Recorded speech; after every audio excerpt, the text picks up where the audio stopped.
إن الحمد لله نحمده ونستعينه ونستغفره ونعوذ بالله من شرور أنفسنا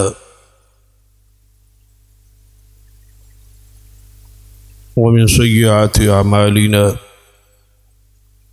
من يهد الله فلا مضل له ومن يضلل فلا هادي له أشهد أن لا إله إلا الله وحده لا شريك له وأشهد أن محمدا عبده ورسوله أما بعد فإن خير الحديث كتاب الله وخير الهدي هدي محمد صلى الله عليه وآله وسلم وشر الأمور محدثاتها وكل محدثة بدعة وكل بدعة ضلالة أما بعد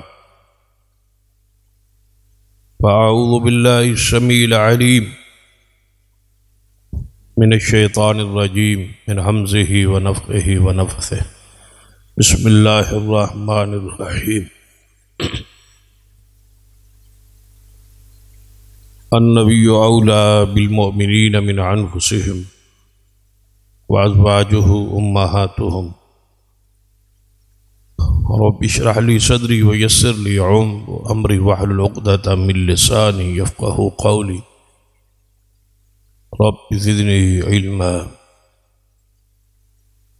سبحان ربك رب العزة عما يصفون وسلام على المرسلين والحمد لله رب العالمين. حضرات،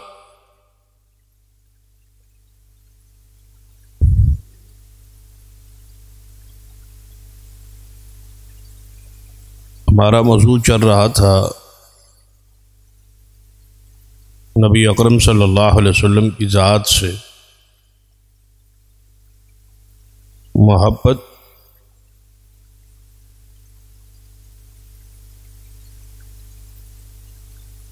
تقاضے کیا ہے اور اس کی علامات کیا ہے.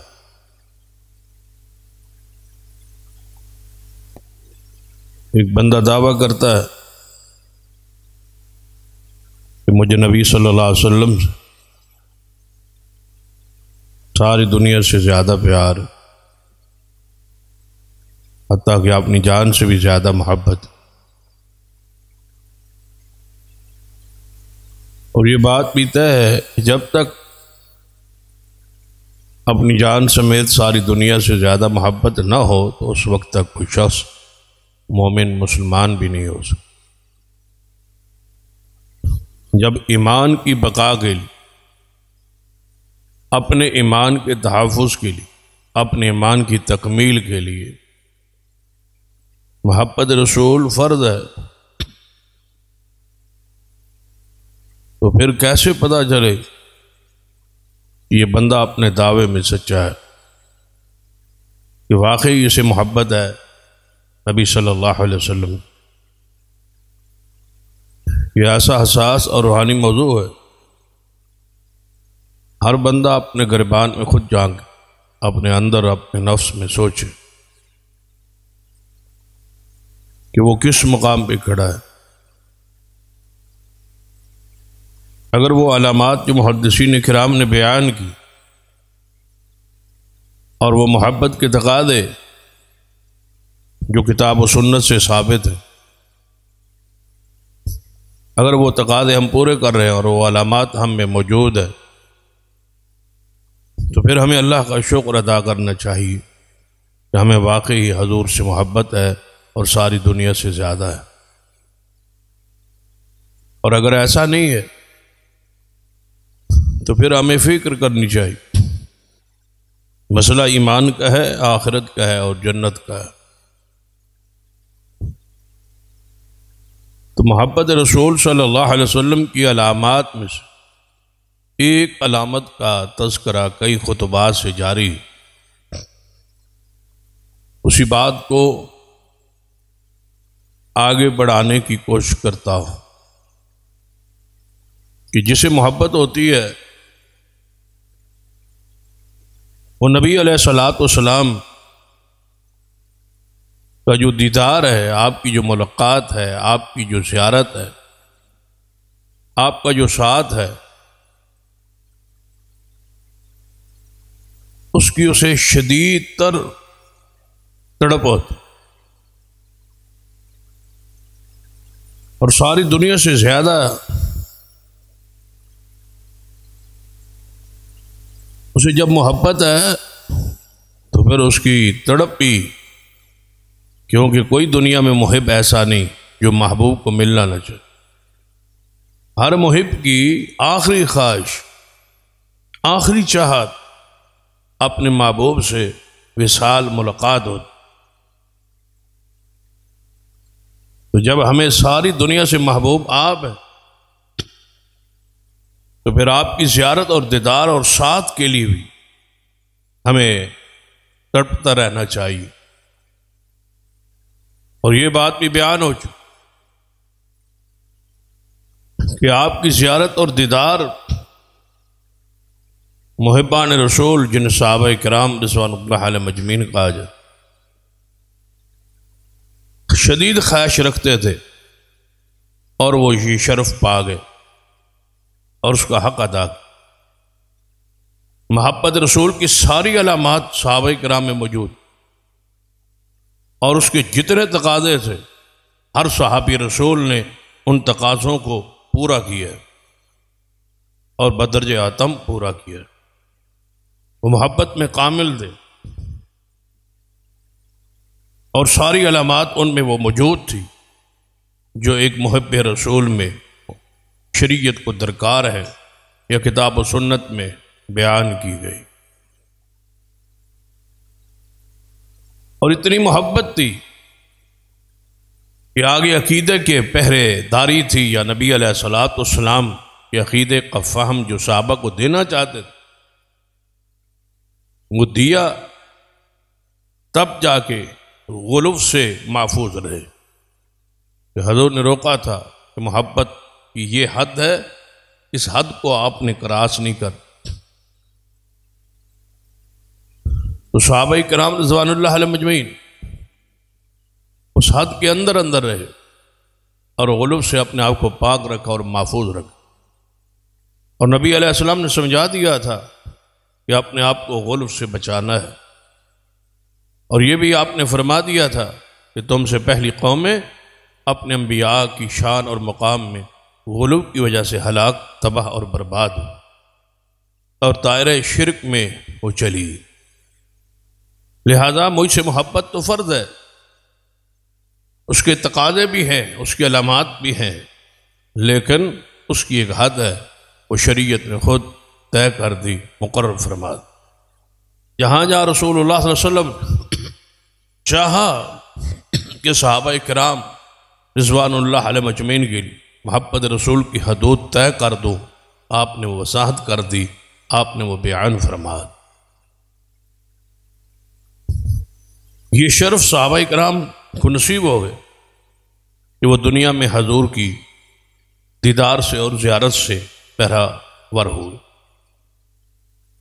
اب رہ گئی بات تابعین سے لے کر آج تک اور آج سے لے کر قیامت تک آنے والے لوگوں کہ ہمیں محبت رسول تو ہے، ہم دعوے دار بھی ہیں، اللہ کا کرم بھی ہے ہم پر کہ ہم محبت رسول رکھتے، لیکن دیدار اور زیارت ہمارے پاس دو ہی طریقے رہ گئے جس سے حضور کی زیارت ہوگی اور دیدار ہوگی۔ ایک انداز یہ ہے کہ اللہ رحمت اور فضل کرے اور خواب میں رسول اللہ کی زیارت نصیب ہو جائے، اس میں ہماری خواہش ہونی چاہیے، ہماری تڑپ ہونی چاہیے، ہماری زندگی اتنی پقیدہ ہونی چاہیے، کثرت سے درود و سلام ہونا چاہیے تاکہ اللہ تعالی رحمت کرے اور دنیا اندر ہی عالم رؤیا میں، خواب میں حضور کی زیارت نصیب ہو جائے۔ اور اگر ایسا نہ ہو تو پھر سب سے بڑی بدنصیبی اس شخص کی ہوگی جو قیامت والے دن حضور کی زیارت سے محروم رہے اور عالم آخرت میں، عالم برزخ میں حضور کی ملاقات سے محروم رہے، کیونکہ اس پر ہم بیان کر چکے کہ جو ہی بندے کو موت آتی ہے اسی دن، اسی لمحہ اس بندے کو اگر نیک اور صالح ہو اور اگر محبت میں سچا ہو تو اللہ تعالیٰ اس کو اپنے پیارے بندوں میں سے ملاقات، دیدار اور ان کی صحبت اور مجلس عطا کر دیتا ہے، اور اس میں سر فرست جو اللہ کے سب سے محبوب بندے ہیں وہ محمد صلی اللہ علیہ وسلم۔ اس پر کئی دلائل بھی ہم نے بیان کی، ان سب کی طرف ذرا اپنے گزشتہ خطبات اپنے ذہن میں رکھے کہ اسی دن جو ملاقات کی واقعات اور احادیث تھی وہ میں نے آپ کے سامنے بیان کی۔ صحابہ کرام رضوان اللہ علیہم اجمعین کے دنیا کے اندر اور برزخ کے اندر اور قیامت والے دن تینوں جہانوں، تینوں عالمین کے حوالے سے یہی خواہش ہوتی تھی کہ حضور سے ملاقات ہو، حضور سے دیدار ہو، حضور کی زیارت نصیب ہو جائے۔ ہم موت کا تو انتظار کرتے ہیں لیکن موت کے بعد کے جو احوال ہیں ان پر توجہ نہیں کرتے یا اس میں خواہش نہیں رکھتے کہ حضور سے ملاقات ہونی، آپ کا دیدار ہونا ہے۔ جب یہ ہمارا ایمان اور عقیدہ پختہ ہو جائے کہ موت کے بعد حضور سے ملاقات ہے تو پھر سمجھو کہ موت کے سارے غم، موت کے سارے دکھ، موت کی آمد یا آثار ہم پر ظاہر ہوں تو پھر بندے کو ڈر نہ لگے، پریشانی نہ ہو، کیونکہ جن لوگوں سے وہ چھوڑ کے جا رہا ہے اس سے اعلیٰ ترین لوگوں میں وہ جا رہا ہے۔ موت کیونکہ فنا کا نام نہیں ہے، زندگی کا نام ہے، موت کے بعد ہی تو زندگی ہے، اسے ہی زندگی کہا جاتا ہے۔ یہ تو دارالامتحان ہے جہاں ہم سے گزر رہے، یہ تو ایک مسافر کا انداز ہے کہ عالم ارواح سے چلے ہوئے ہیں اور عالم برزخ آخرت کی طرف جانا ہے۔ یہ تو ایک راستہ ہے، ایک پل ہے جس کو ہم عبور کر رہے ہیں۔ اور حدیث پاک میں بھی آتا ہے کہ جب بندہ جنت میں جائے گا تو اس سے پوچھا جائے گا، اس کو ایسے محسوس ہوگا کہ دنیا کی زندگی ایک جھٹکا ہی تھا، ایک لمحہ ہی تھا جس سے میں گزر کے یہاں پہنچ گیا ہوں۔ اور جو بندہ جہنم میں چلا جائے وہ ایسے محسوس کرے گا کہ میں پتہ نہیں کتنی صدیاں جو ہے دنیا میں رہ کے آیا ہوں، اور چونکہ وہ عذاب میں ہے، پکڑ میں ہے، گرفت میں ہے، بندہ بھول جاتا ہے پچھلے دکھ اور مصائب۔ اگر بندہ سکھ پالے، سکون پالے، اطمینان ہو جائے تو پھر جب نیک لوگوں کی ملاقات ہو جائے تو موت پچھلوں کے لیے دکھ ہے، پچھلوں کے لیے غم ہے، پچھلوں کے لیے تکلیف ہے۔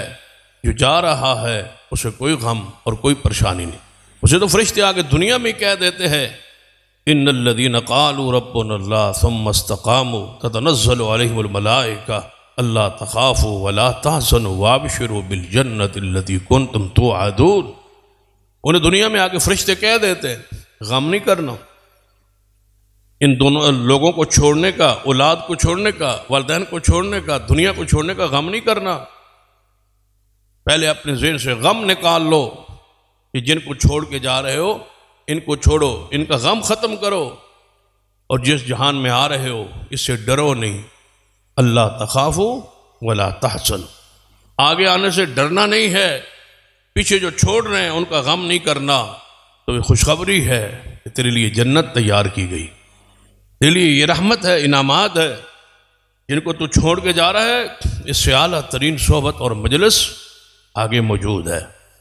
تو لہذا موت اس لیے حدیث پاک میں سنن نسائی وغیرہ میں ہے کہ اللہ تعالیٰ نے موت کو مومن کے لیے تحفہ بنایا ہے، یہ انعام ہے، یہ تحفہ ہے۔ اگر موت نہ آتی تصور کرے بندہ تنگ کیسے آتا، جو اولاد سے دکھی تھا اس کے دکھ کب ختم ہوتا، جو مال سے پریشان تھا، غربت سے پریشان تھا، بیماریوں سے پریشان تھا، یا بندے آپ نے ایسے دیکھے سنے نہیں ہے جو بیماری میں تڑپ کے کہتے ہیں کہ یا اللہ اب تو اٹھا لے، اب تو ہمیں موت دے دے؟ اس کا مطلب بندہ تھک جاتا ہے. ایک جہان میں رہ کے انسان تھک جاتا ہے، ایک ماحول میں رہ کے تھک جاتا ہے. پھر دکھی انسان جو ہے وہ تو اور پریشان ہوتا ہے کہ یہ دکھ کب ختم ہوگی، بیماریاں کب ختم ہوگی. تو اس لیے موت تحفہ ہے، انعام ہے. اگر موت نہ آتی تو یقین جانو گھروں میں بوڑھے وجود جو تھے وہ خشک ہو جاتے، گل سڑ جاتے، اور انہیں کوئی پوچھنے والا نہ ہوتا. یہ حالت، یہ کیفیت ہوتی گھروں میں. اگر دادے پڑدادے اور پیچھے نسلیں سارے گھر میں موجود ہوتی تو وہ کیسے گزارا کر، آپ کیسے گزارا کر. تو موت اللہ کی طرف سے تحفہ ہے. تحفۃ المومن الموت. حضور فرماتے ہیں مومن کے لیے تحفہ اللہ نے موت کو رکھا ہے. تو مومن کے لیے جب یہ تحفہ ہے تو پھر اس تحفے کو قبول کر. تحفہ بنایا کس نے ہے، دیا کس نے ہے، اللہ نے. اور بلایا کدھر ہے، اپنے پاس. راضیۃ مرضیہ. اور رکھے گا کن لوگوں میں، فادخلی فی عبادی. اور جگہ کون سی ہوگی، وادخلی جنت. تو اس سے بڑا انعام اور اعزاز کیا ہو سکتا. تو صحابہ کرام رضوان اللہ علیہ مجمعین کی سب سے بڑی خواہش اور چاہت دنیا میں حضور کی ملاقات تھی، دیدار تھا کہ حضور کی صحبت مل جائے. تو ہم اس جب شرف سے محروم ہے تو اگلے جہان کے لیے تو تیاری کرے، کہیں بدنصیب لوگوں میں شامل نہ ہو جائے. کہیں ایسا نہ ہو کہ حضور نے فرمایا الا انی فرطکم الحوض، میں محمد صلی اللہ علیہ وسلم جا رہا ہوں اور تمہارا حوض کوثر پہ انتظار کرو. میں تمہارا فرط ہوں، میں تمہارا منتظر ہوں گا، میں تمہارے لیے انتظام کروا کے رکھوں گا، حوض پہ انتظار کروں گا. انبیاء علیہ السلام کی جو موت ہوتی ہے وہ دنیا سے جب اٹھتے ہیں جاتے ہیں تو امت کے لیے اس میں خیر ہوتی، بھلائی ہوتی. وہ امت کے شافی ہوتے ہیں، سفارش کرنے والے ہوتے ہیں، اور آگے امت کے لیے انتظام اور انسلام کرنے والے ہوتے ہیں. فرمایا میں حوض پہ تمہارا انتظار کروں گا. ساتھ ہی جو الفاظ کہے وہ بڑے دردناک ہے. فلا تسودوا وجہی، یہ شرمندہ نہیں کرنا. ایسا نہ ہو کہ میں تو حوض کوثر پہ آپ کے لیے انتظار اور منتظر رہوں اور تم جہنم میں نہ چلے جانا. تم نافرمانی نہ کرنا، بغاوت نہ کرنا. میرے جانے کے بعد میرے حوض پہ آنے کے لیے تیار رہنا، میرے دیدار اور ملاقات کے لیے تیار رہنا. تو ہماری جب ملاقات برزخ میں ہے، جب حضور سے ہمارا دیدار اور زیارت موت کے دن ہے، تو پھر کیا اس کے لیے کبھی تڑپ، خواہش، چاہت پیدا ہوئی کہ ہم حضور سے جدا ہے؟ اتنے عرصہ ہوا ہم دنیا میں آئے، ایمان بھی رکھا، حضور پر ایمان بھی لائے. اور وہ حدیث بار بار مجھے یاد آ رہی ہے کہ نبی علیہ السلام ایک دفعہ صحابہ کرام میں بیٹھے تھے اور اچانک آپ رو پڑے، رونا شروع کر. اتنا روئے کہ داڑھی مبارک جو تھی وہ پانی سے، آنسوؤں سے بھیگ گئی، تر ہو. صحابہ کرام نے پوچھا یا رسول اللہ صلی اللہ علیہ وسلم اتنا آپ کیوں رو رہے؟ کوئی ظاہری طور پر کوئی ایسی بات، کوئی ایسا مسئلہ تو نہیں ہے جو وجہ نظر آئے ہمیں بھی، لیکن آپ تسلسل کے ساتھ روئے جا رہے ہیں، اس کا کیا وجہ ہے، کیا مان؟ آپ نے فرمایا مجھے اپنے بھائی یاد آ گئے. توجہ کریں اس حدیث پر، اور اس حدیث کے لیے اپنے دل میں وہ محبت، وہ تڑپ پیدا ہونی چاہیے جو ایک مومن کے لیے کی غیرت ہوتی ہے. ایک مومن کی ایک محبت، حضور سے ایک پیار ہوتا. حضور کیا فرماتے ہیں؟ مجھے اپنے بھائی یاد آ گئے. میں انہیں یاد کر کے رو رہا ہوں۔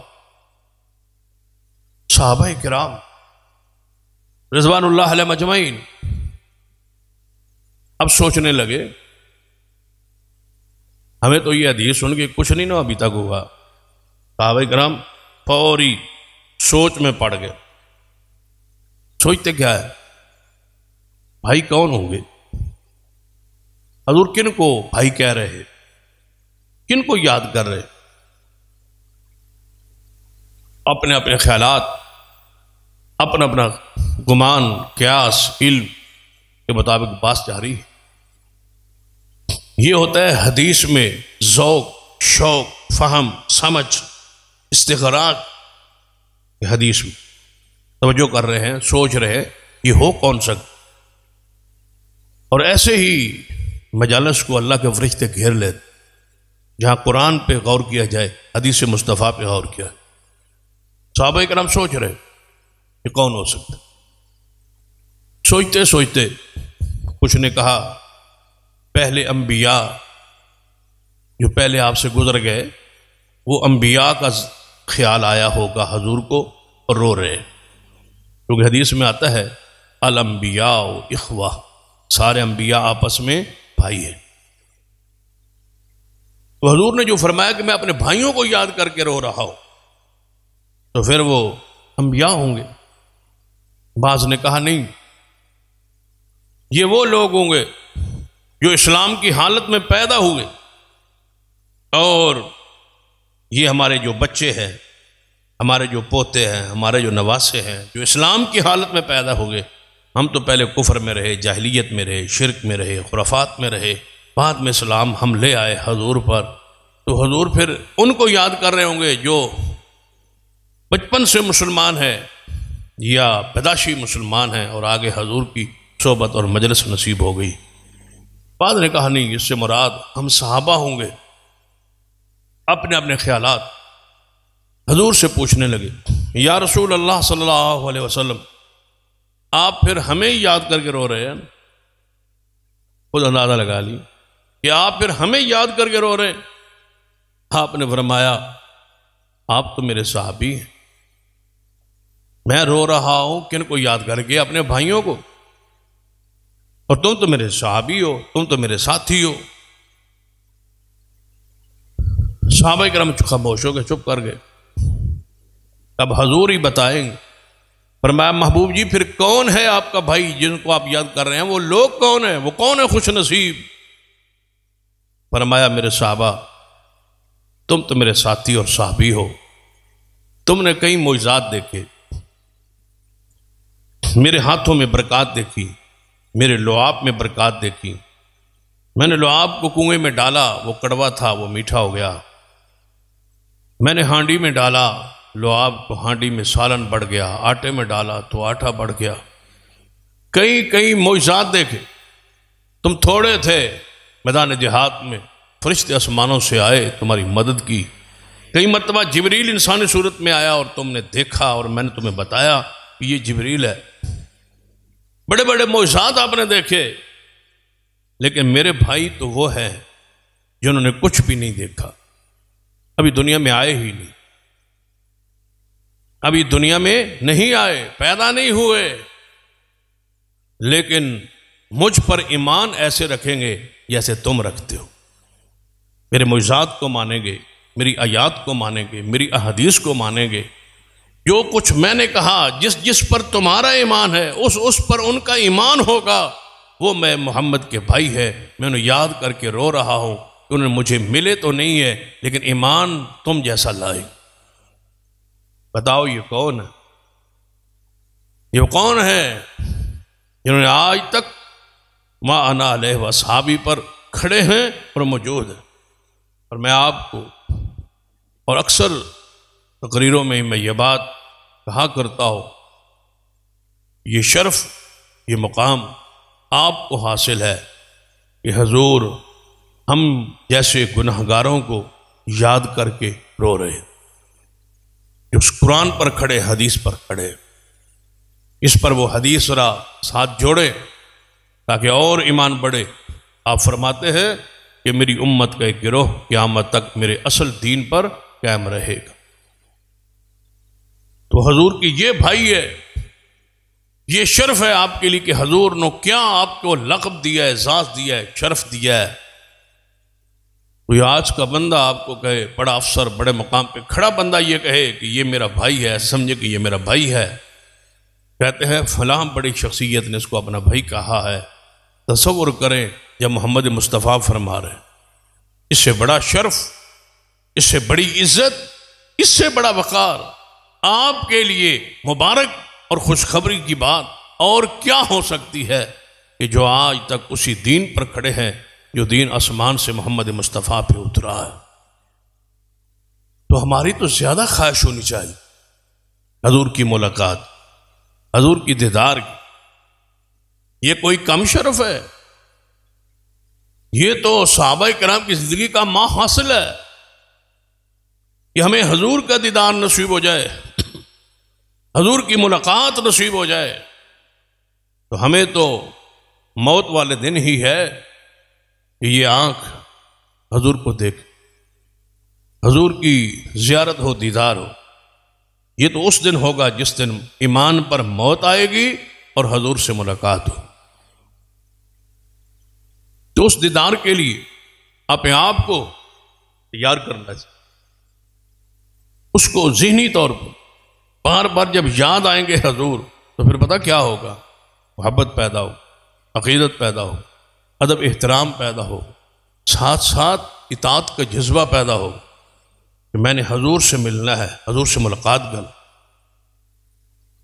اس سے بڑا بد نصیب کون ہے جو مر کے بھی آرام نہ پائے اور حضور کی زیارت نصیب نہ ہو، سالہ سال عذاب میں، گرفت میں، پکڑ میں، عذاب میں، جہنم میں جلتا رہے۔ کب قیامت قائم ہوگی، برزخی زندگی کتنی لمبی ہے، رب کے سوا کون جانے۔ اگر ایسے سمجھ نہیں آئی ذرا سوال کریں، ذرا غور کریں، اپنے آپ سے پوچھیں کہ صحابہ کرام دنیا سے گئے ہوئے 1400 سال ہو گئے، ابھی وہ برزخ اور قبروں میں ہیں، ان پر تو اللہ کی رحمت ہے، وہ انعام میں ہے۔ اس کے بعد تابعین، تبع تابعین، پھر آگے بڑھتے بڑھتے ہمارے آبا و اجداد سالہ سال ہو گئے دنیا سے گئے ہوئے، قبروں میں ہے، برزخ میں ہے، اللہ کے علم میں ہے کہ حالت کیا ہے۔ یہ اس کی رحمت ہے کہ اس نے قبر کی کیفیت برزخ میں رکھی ہے، پردے میں رکھی، کسی کو بتایا نہیں ہے۔ اگر بتا دیتا تو کیا ہوتا؟ صحیح مسلم کی حدیث ہے، رسول اللہ فرماتے ہیں اگر تمہیں قبر کا عذاب دکھا دیا جائے کہ قبر میں کیا ہوتا ہے، برزخ میں کیا ہوتا ہے، تو تم اپنے میتوں کو، والدین کو دفن کرنا چھوڑ دو۔ کون اپنے آپ، اپنے والدین کو، اپنے بھائیوں کو آگ کے حوالے کون کرتا ہے؟ جان بوجھ کے سانپ اور بچھوؤں کے حوالے کون کرتا ہے؟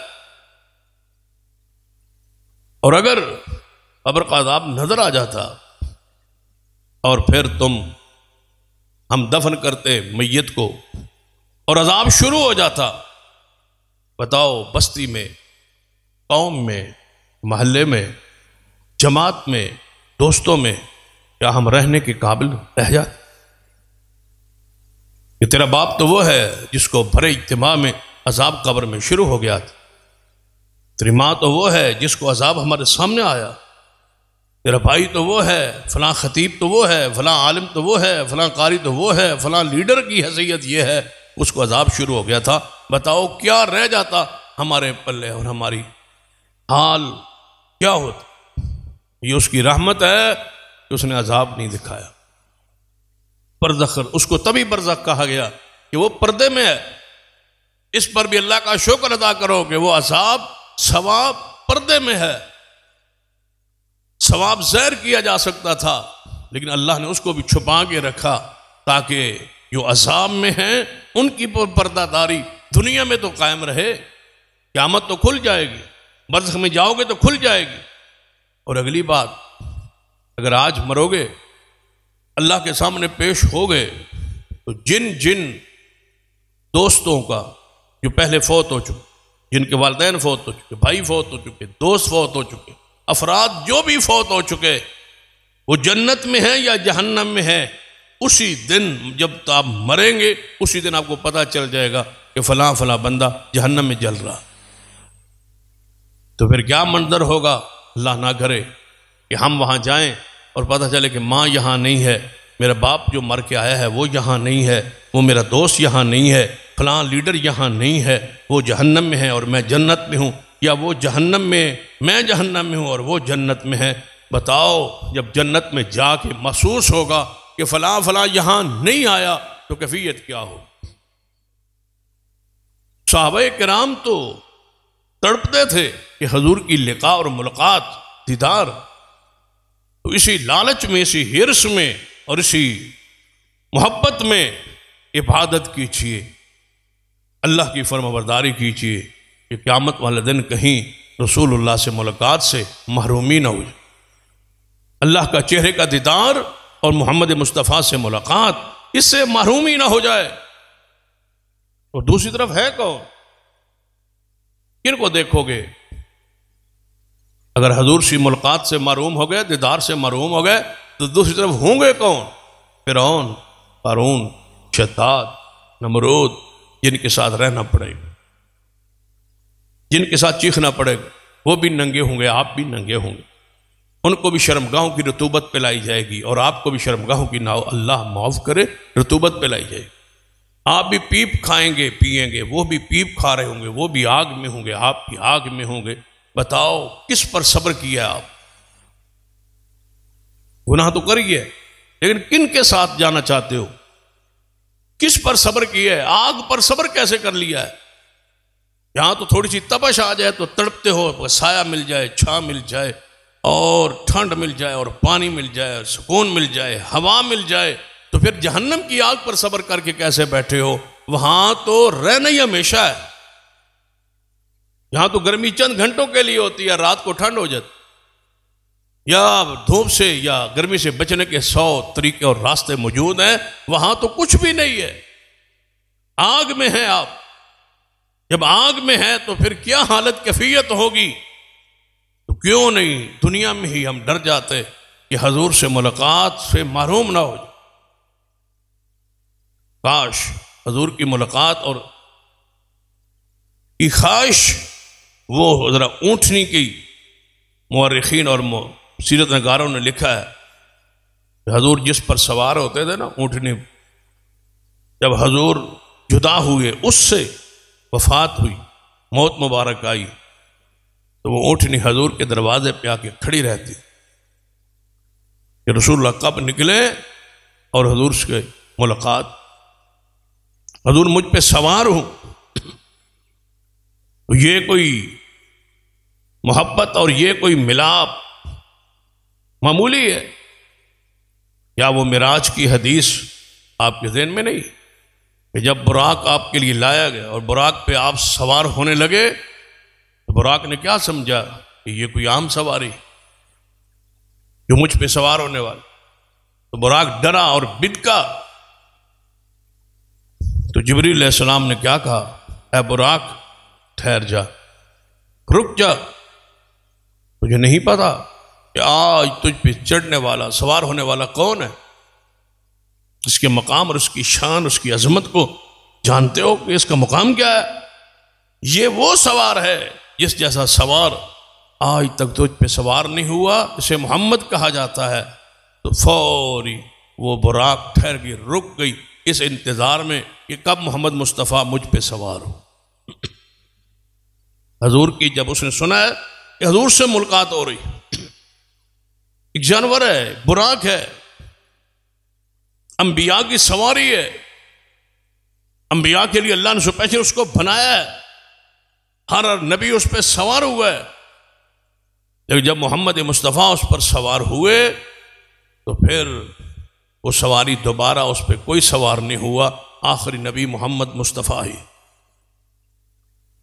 تو وہ بھی حضور کی ملاقات اور نام سن کر کے مجھ پہ آج محمد مصطفیٰ سوار ہو رہے، حضور سے ملاقات.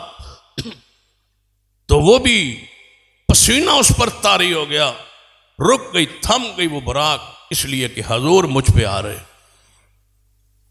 جانور حضور کی جدائی کو برداشت نہیں کر سکتے. ہمارے کب یہ گرم اور پتھر اور سخت دل کب نرم ہوں؟ یہ دل جو ہے کیوں نہیں پھٹتے اور کیوں نہیں گرتے؟ قرآن کہتا ہے تمہارے دل پتھروں سے بھی سخت ہے، پتھر تو گر پڑتے ہیں اللہ کے ڈر سے۔ لو انزلنا هذا القرآن على جبل لرأيته خاشعا متصدعا من خشية اللہ، اے محمد صلی اللہ علیہ وسلم اگر ہم یہ قرآن پہاڑوں پہ نازل کرتے، پہاڑ بھی گر پڑتے روتے ہو، چیختے چلاتے روتے پہاڑ۔ فرمایا تمہارے دل پہاڑوں سے پتھروں سے سخت ہو گئے، پتھروں سے بھی پانی نکل آتا ہے، تمہاری آنکھوں کو کیا ہو گئے جس میں کبھی آنسو نہیں، اس سے پانی گرتا ہے پتھروں سے چشمے، اور پھر وہ چشمہ زمینوں کو سیراب کر، اتنا سیراب کرنے جو کے لیے پانی نہ ہو تو کم از کم اس میں سے کچھ تو پانی نکلتا ہے۔ اگر دوسروں کو فیض نہیں پہنچا سکتے، دوسروں کو جو ہے وہ اگر آپ آباد نہیں کر سکتے، دوسروں تک بات نہیں پہنچا سکتے، تو کم از کم آپ نے آپ کو تو اتنا روو کہ تمہارے لیے جہنم کی آگ تو ٹھنڈی ہو جائے۔ اور حضور کی محبت کی تڑپ میں کہ حضور سے ملاقات ہو، براق تو خوش ہے کہ مجھ پہ محمد مصطفیٰ سوار ہو۔ اور وہ صحیح البخاری کی وہ حدیث کہ نبی علیہ السلام وہ کھجور کے خشک تنے کے ساتھ ٹیک لگا کے خطبہ دیتے، کھجور کا تنا ہے اور خشک ہے، سوکھا ہوا، زمین میں گاڑا ہوا، حضور کے محراب کے پاس، حضور کے مصلی پاک کے پاس جب ممبر نہیں تھے تو نبی علیہ السلام اس کے ساتھ ٹیک لگا لیتے، اس پہ ہاتھ رکھ کے خطبہ دے۔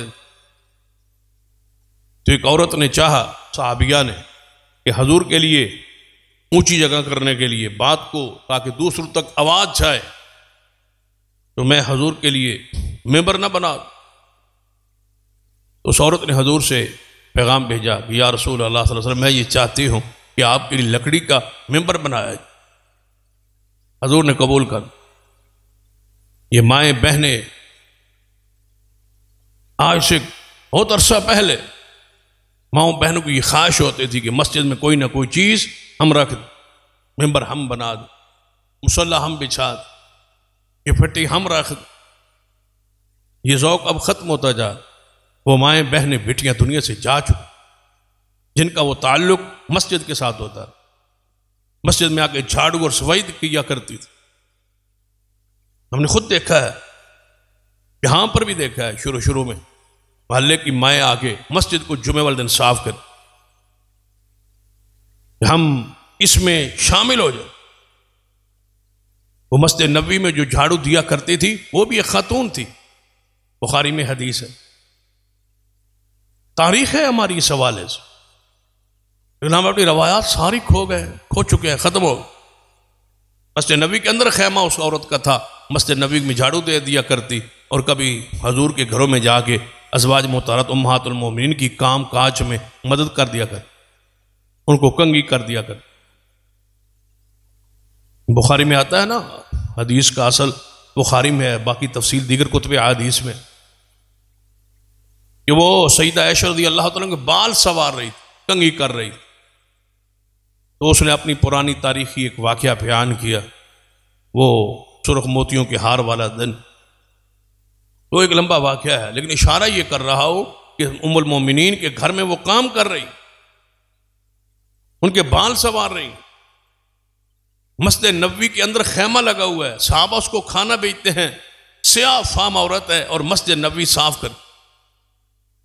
یہ مائیں بہنوں کا کردار ہوا کر کہ مسجد میں طلباء کے لیے کھانا بھیج، قراء کے لیے، علماء کے لیے کھانا بھیج، کوئی نہ کوئی چیز مسجد میں جا کے رکھ دے، کوئی قرآن رکھ جاتا، کوئی پارے رکھ جاتا، کوئی پھٹی رکھ جاتا، کوئی کرسی رکھ جاتا، کوئی ممبر بنا جاتا۔ یہ ساری چیزیں مفقود ہوتی جا رہی، ختم ہوتی جا رہی۔ ہمارا وہ رجحان، ہمارا وہ تعلق مساجد سے کمزور اور ٹوٹتا جا رہا ہے۔ خدا را اس تعلق کو اثر نو قائم کیجیے، اس سے برکات، گھروں میں برکت ہوتی ہے اور مساجد میں سکون و اطمینان ہو۔ خاتون کیا کہتی ہے صحابیہ رسول رضی اللہ تعالیٰ عنہ کہ یا رسول اللہ صلی اللہ علیہ وسلم میں ممبر نہ بنوا دوں؟ آپ فرما بناؤ۔ اس نے ممبر بنوایا اور مسجد نبوی میں آ کے رکھا. حضور جمعہ والا دن آئے تشریف تو پہلی مرتبہ تاریخ اسلام میں حضور کے لیے لکڑی کا ممبر مسجد میں رکھا گیا موجود ہے. حضور آ کے حسب معمول پہلے تو آ کے کھڑے ہو کے ایسے خطبہ دیتے تھے، اس لکڑی کے خشک تنے کے ساتھ ایک لگا. آج حضور ممبر پہ چڑھے، جو ہی ممبر پر سوار ہوئے، چڑھے حضور ممبر پر تشریف لائے تو اس کھجور کے خشک تنے سے ایسے رونے اور چیخنے چلانے کی آواز آئی، کراہنے کی، جیسے بچہ ماں سے جدا ہو کے روتا ہے. رونا شروع کر دیا اس. صرف حضور نہیں صحابہ کرام نے بھی اس کا رونا سنا ہے. صحابہ نے بیان کیا کہ وہ رو پڑا. صحابہ کرام کہتے ہیں جیسے بچہ روتا ہے ایسے رویا. پورا منظر مسجد نبوی میں یہ پیش ہو رہا. ذرا سوچے پھر صحابہ ہوں گے اور حضور ہوں گے اور کھجور کا تنا رو رہا ہوگا، روحانی منظر کیسا ہو، کیفیت کیا ہوگی. پوری مسجد وہ رو رہا ہے. نبی علیہ السلام چند لمحات اس کی آواز کو سنتے رہے، کچھ سوچتے رہے، ایسے سمجھے کہ رب کے حکم کا انتظار کرتے رہے. پھر حضور ممبر سے نیچے اتر آئے اور اس پہ ہاتھ رکھ. جب ہاتھ رکھا تو وہ ایسے یک لخت چپ ہوا جیسے بچے کو ماں اٹھائے تو وہ چپ کر جاتا ہے. وہ چپ ہو گیا. حضور نے فرمایا یہ میری جدائی میں رو رہا. کتنی جدائی ہے، کتنے دور ہیں حضور، چند فٹ کا فرق ہے. وہ یہاں گاڑا ہوا ہے، حضور یہاں موجود ہے. اتنی دوری بھی وہ برداشت نہیں کر سکا جو سالہ سال سے حضور سے جڑا ہوا تھا. تو کھجور کا خشک تنے کی حالت کیفیت یہ ہے. ہمارے اسلاف کا یہ طریقہ رہا ہے کہ جس لاٹھی پہ خطبہ دیتے، جس پھٹی پر قرآن پاک کا درس دیتے، ان پھٹیوں کو بھی سنبھال کے رکھتے. اس نے قرآن پاک کو کئی سال سنا ہے اور قیامت والے دن یہ گواہی دے گا. پھٹی گواہی دے گی، یہ در و دیوار گواہی دیں گے، یہ زمین گواہی دے گی. اس لیے تو ہم جہاں فرض پڑھتے ہیں وہاں جگہ چھوڑ کے دوسری جگہ پہ جا کے سنتے پڑھتے ہیں تاکہ وہ جگہ بھی ہمارے قیامت والے دن گواہ بن. یہی فلسفہ ہے، یہی راز، یہی علت اور وجہ جو محدثین نے بیان کی.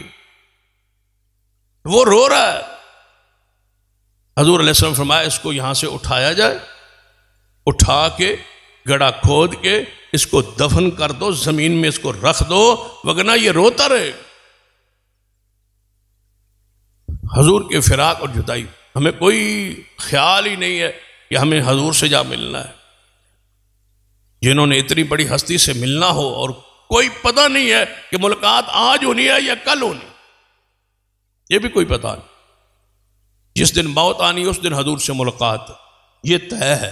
اب موت کب آنی ہے نہ میرے علم میں ہے نہ آپ کے علم میں ہے. تو جو انتظار میں ہو، ویٹنگ روم میں ہو، انتظار میں ہو، ابھی اعلان ہوا اور حضور سے ملاقات ہوگی، ابھی موت آئی، تو پھر جو انتظار میں ہو وہ بغیر سامان تیار کیے بیٹھے رہتا ہے، تیار رہتا.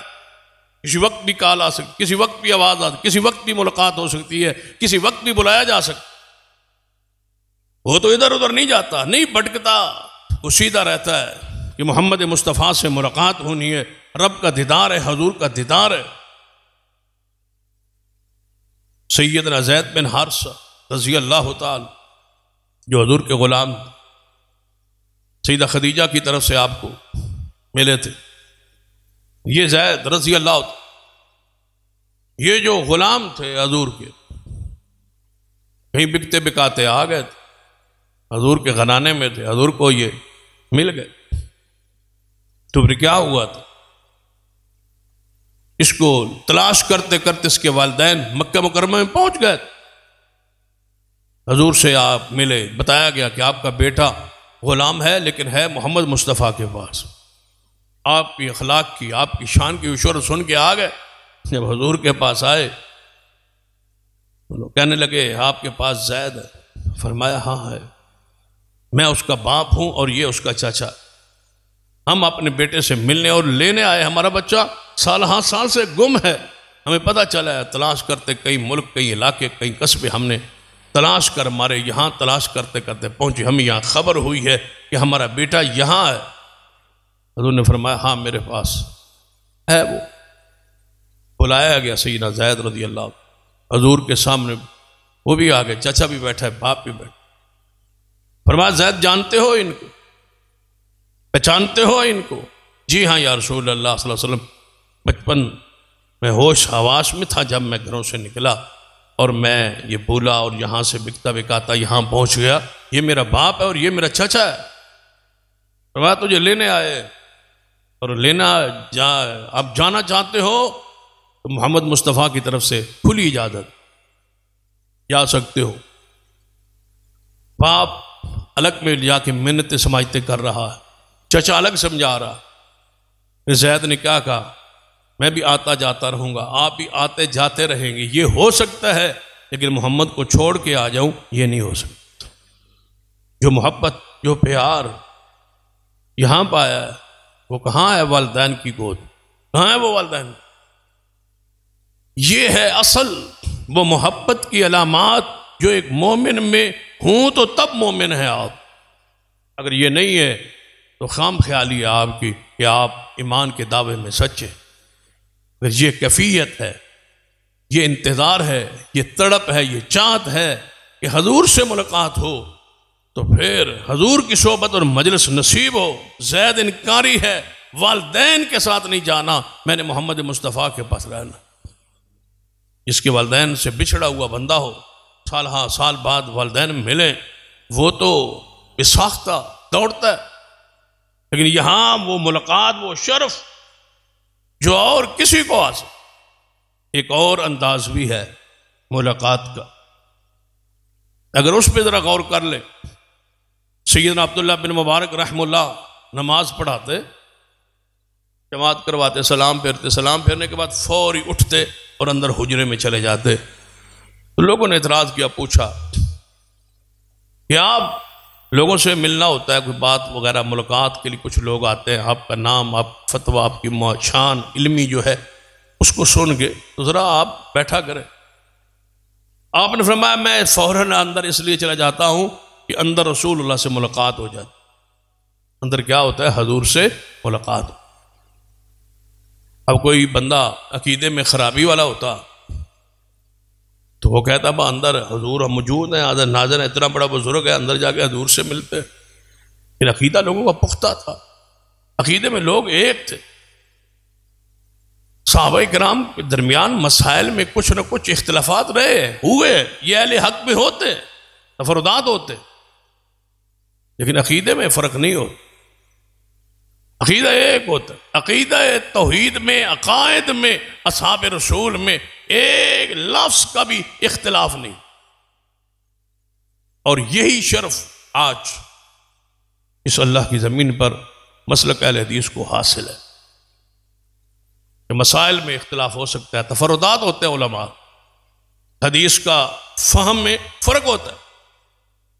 ایک عالم کہتا ہے اس حدیث کا یہ معنی ہے، دوسرا کہتا ہے اس کا یہ بھی معنی ہے۔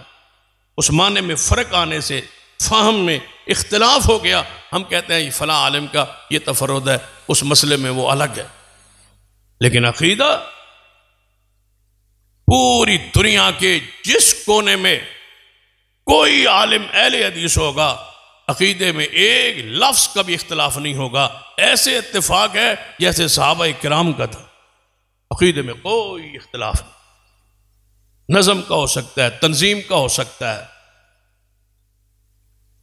سیاسی نوعیت کے اختلافات، نظم کے اختلافات ہو سکتے ہیں، عقیدے میں نہیں۔ اور اس کو ایک محدث نے بڑے پیارے انداز سے بیان بھی کیا ہے، فرماتے ہیں میں اس تڑپ میں ہوا کہ دنیا میں بہت سارے گروہ ہیں، تو کون سا ان سارے گروہوں میں حق پر کون ہے، میں اس پڑتال میں، اس تحقیق میں پڑ گیا اور سوچنے لگا۔ کہتے ہیں میں سوچنے کے بعد، پڑھنے کے بعد، مطالعہ کے بعد اس نتیجے میں پہنچا ہوں کہ مسلک اہل حدیث جو ہے یہ حق ہے۔ آگے لکھتے ہیں وجہ کیا ہے، فرماتے ہیں میں نے سارے گروہوں کو پڑھا، ان کے عقیدے میں اختلافات ہیں، نام ایک ہے، پہچان ایک ہے، امام ایک ہے، عقیدہ الگ الگ. یا ہمارے ملک میں ایسا نہیں ہے؟ یہ حنفی مسلک کی کتنی شاخیں، کتنے گروہ ہیں، کتنے عقائد میں اختلاف ہے، ایک دوسرے پر شرک اور کفر کے فتوے. امام ایک ہے سارے حنفی، لیکن عقیدے میں زمین آسمان کا اختلاف ہے، کفر اسلام کا اختلاف ہے، شرک توحید کا اختلاف ہے. اسی طرح سارے جتنے فرقے ہیں ان کے اندر عقیدے میں اختلاف ہے. فرماتے ہیں جب میں نے دیکھا تو پھر میں نے سوچا یہ کیسے حق ہو سکتا ہے جن کا عقیدہ ایک کا الگ ہے، دوسرے کا الگ ہے، تیسرے کا الگ ہے. پھر فرماتے ہیں مسلک اہل حدیث پہ غور کیا تو مجھے عجیب ایک بات نظر آئی کہ دنیا کے مختلف کونوں میں یہ رہتے، نہ زبان ایک ہے، نہ ملک ایک ہے، لیکن ان کی ساری کتابیں پوری دنیا سے علماء کی منگوا لو، عقیدے کے ایک لفظ میں بھی اختلاف نہیں ہو. عرب کے علماء یہاں ان کتابیں عقیدے میں پڑھی جائیں تو ہمارا وہی عقیدہ ہے، ہماری کتابیں وہاں عقیدے میں پہنچ جائیں وہ پڑھی جائیں، یہی عقیدہ ہے. دنیا کے جس ملک میں ہو ایک عقیدہ ہے. پھر کہتے ہیں مجھے سمجھ آئی یہی وہ عقیدہ ہے جو ایک زبان سے نکلا ہے، اس زبان سے مراد محمد مصطفیٰ کی زبان. وما ينطق عن الهوى ان هو الا وحی یوحی. نبی علیہ الصلوۃ والسلام کی دیدار اور ملاقات، عبداللہ بن مبارک رحمہ اللہ فرماتے ہیں میں اندر چلا جاتا ہوں تاکہ حضور سے اندر ملاقات ہوتی. کہا کہ عبداللہ بن مبارک ملاقات کیسے ہو جاتی، اندر جا کے حضور سے ملاقات کیسے ہوتی؟ پر میں جب حدیث پڑھتا ہوں نا، حدیث کھولتا ہوں، حدیث پڑھتا ہوں تو ایسے محسوس ہوتا ہے جیسے حدیث پڑھتا پڑھتا محمد مصطفیٰ سے ملاقات ہو رہی. یہ بھی حضور سے ملنے کا ایک طریقہ ہے. حدیث پڑھنا شروع کر دے تو پھر کیا خیال ہوگا کہ یہی حدیث، یہی الفاظ کس کے ہیں؟ محمد مصطفیٰ. اور میں وہ پڑھ رہا ہوں تو یہ جھوٹ ہے حضور کا، اس میں تبرک ہے، برکت کہ کبھی یہی الفاظ حضور کی زبان سے نکلے. آج وہی الفاظ حضور کی زبان پاک سے نکلے ہوئے اس کی تلاوت میں کر رہا ہوں. اس تصور سے یا اس طرح سمجھ لیں کہ کچھ عرصہ پہلے جب یہ موبائلز وغیرہ نہیں ہوتے تھے تو لوگ کیا کہتے تھے دور رہنے والوں دوستوں کو، والدین کو، بھائیوں کو، رشتہ داروں کو کہ یار کبھی کبھی خط لکھ دیا کر، خط آ جانے سے آدھی ملاقات ہو جائے. اس کا مطلب ہے خط ملاقات کا ذریعہ تھا تو حدیث بھی محمد مصطفیٰ سے ملاقات کا ذریعہ ہے. حدیث کو پڑھا کر، حدیث کی تلاوت کیا کر. وَاذْكُرْنَ مَا يُتْلَىٰ فِي بُيُوتِكُنَّ مِنْ آيَاتِ اللَّهِ وَالْحِكْمَةِ. اللہ کہتا ہے حضور کی بیویوں کو کہ اس کو پڑھو، اس کو یاد کرو جو تمہارے گھروں میں نازل ہوتی ہے، جو تمہارے گھروں میں پڑھی جاتی ہیں، اللہ کی کتاب بھی اور محمد مصطفیٰ کی سنت بھی اور آپ کی حدیث بھی. بعض نے شاید سے یہ کہا ہے، جو فرق ہوتا ہے نا کہ قرآن وہی مطلوب ہے اور حدیث غیر مطلوب. یعنی جس کی تلاوت ہوتی ہے وہ قرآن ہے، جس کی تلاوت نہیں ہوتی وہ حدیث ہے. لیکن اس آیت سے محدثین نے اور مفسرین نے بہت سارے ایسے ہیں جنہوں نے یہ معنی لیا ہے کہ قرآن بھی وہی مطلوب ہے اور حدیث بھی وہی مطلوب ہے. قرآن کی بھی تلاوت ہوتی ہے، محمد کی حدیث کی بھی تلاوت ہوتی ہے. اس فرق کو بھی بعض محدثین نے قبول نہیں کیا. کہتے ہیں حدیث پڑھی جاتی، جب اللہ مباعد بینی آپ پڑھتے ہیں سورۃ فاتحہ سے پہلے تو یہ پڑھی نہیں جا رہی حدیث. سبحانک اللہم پڑھتے ہیں تو یہ تلاوت نہیں ہو رہی حدیث کی. سبحان ربی العظیم جب آپ پڑھتے ہیں یہ حدیث کی تلاوت ہے. حمدن کثیرا طیبا مبارکا فیہا، ہم اللہ ربنا ولک الحمد جب پڑھتے ہیں یہ تلاوت ہے. سبحان ربی الاعلیٰ یہ حدیث کی تلاوت. التحیات للہ والصلوات والطیبات یہ ساری حدیث ہے. اشہد ان لا الہ الا اللہ یہ حدیث ہے. اللہم صلی علی محمد یہ حدیث کی تلاوت ہو رہی ہے. اللہم انی ظلمت نفسی ظلما کثیرا یہ حدیث کی تلاوت ہے. نماز میں قرآن بھی پڑھا جاتا ہے، نماز میں محمد مصطفیٰ کی حدیث بھی پڑھی جاتی ہے.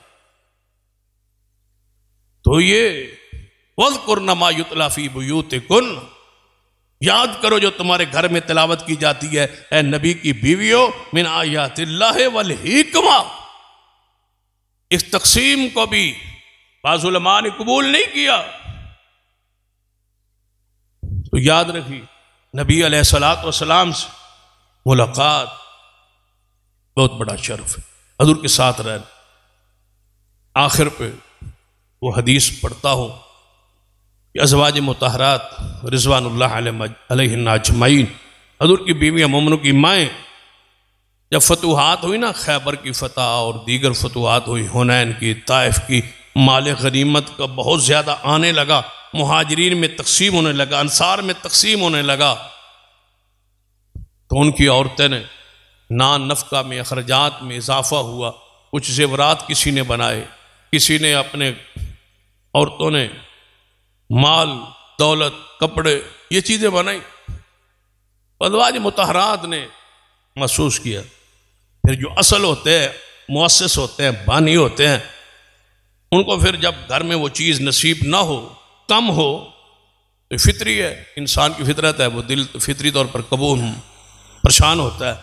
تو ازواج مطہرات نے سوچا کہ سارا کچھ تو جو ہمارے محمد مصطفیٰ صلی اللہ علیہ وسلم مال غنیمت کی کثرت ہے، فلاں عورت نے یہ کپڑے بنا لیے، فلاں عورت نے یہ بنا لیے، فلاں عورت نے زیورات بنا لی، ہم نے حضور کے ساتھ رہ کے آج تک ہمارے پاس وہ فراوانی نہیں ہے، آؤ ذرا مل کے حضور سے عرض کریں کہ یا رسول اللہ ہمارے نان نف کے خرچے میں کچھ اضافہ کرو۔ نبی علیہ السلام نے اپنے مکان کے اوپر ایک بالا خانہ تھا، اس سٹور بنایا ہوا تھا، وہاں سارا سامان رکھتے تھے جو آتا تھا، اور وہاں سے مہینے کے بعد راشن اپنی ازواج کو برابر دیتے۔ 9 ازواج اس وقت آپ کے گھر میں حرم میں موجود، 9 ازواج مطہرات نے ایکا کر لیا کہ حضور سے آج ہم نے نان نفقے کے اضافے کا اور زیورات کا مطالبہ کرنا، ساری مل کے کریں گی تو بات بن جائے گی، اکیلی کرے گی ہو سکتا ہے بات نہ مانی۔ ساری اکٹھی ہو کے عصر کے بعد حضور کا معمول تھا کہ ساری بیویوں کے پاس ایک چکر لگاتے تھے، ایک دفعہ تشریف لے جاتے، پھر واپس مغرب مسجد میں، پھر گھر تشریف لاتے، اس گھر میں جس میں آپ کی باری ہو۔ یہ آپ کی روٹین ہے، یہ روایت، یہ انداز تھا روزانہ کا، حضور کا یہ معمول تھا۔ عصر کے بعد ساری ازواج مطہرات کے پاس جانا۔ جب حضور علیہ السلام گھر میں داخل ہوئے ایک بیوی کے گھر میں، تو دیکھا ساری ازواج اسی حویلی میں بیٹھی، پتہ تھا نا حضور یہاں سے شروع کرتے ہیں، تو وہ ساری اکٹھی پہلے ہی ادھر آ گئی۔ نبی علیہ السلام نے جب دیکھا، اندر داخل ہوئے، فرمایا السلام علیکم یا اہل البیت، اے گھر والیو، اے اہل بیت، تم پر اللہ کی رحمت سلامتی ہو، آج تم ساری اکٹھی ہو ایک ہی جگہ پر۔ یا رسول اللہ صلی اللہ علیہ وسلم، ہم نے آج ایک بات کرنی آپ سے۔ فرمایا بتاؤ۔ فرمایا ہمارے نان میں، نفقہ میں، خرچہ میں، اور ہمارے کچھ زیورات ہمیں لے کے دیے جائیں، ہمارا خرچہ کچھ بڑھایا جائے، کچھ معاملات جو ہیں اس میں اضافہ کیا جائے، اس لیے ہم ساری اکٹھی ہو کے بیٹھے۔ حضور نے جب یہ دیکھا تو آپ کو ذرا پریشانی ہوئی کہ میرے گھر میں دنیا کی یہ چاہت اور یہ مال کے مطالبہ، میرے گھر میں۔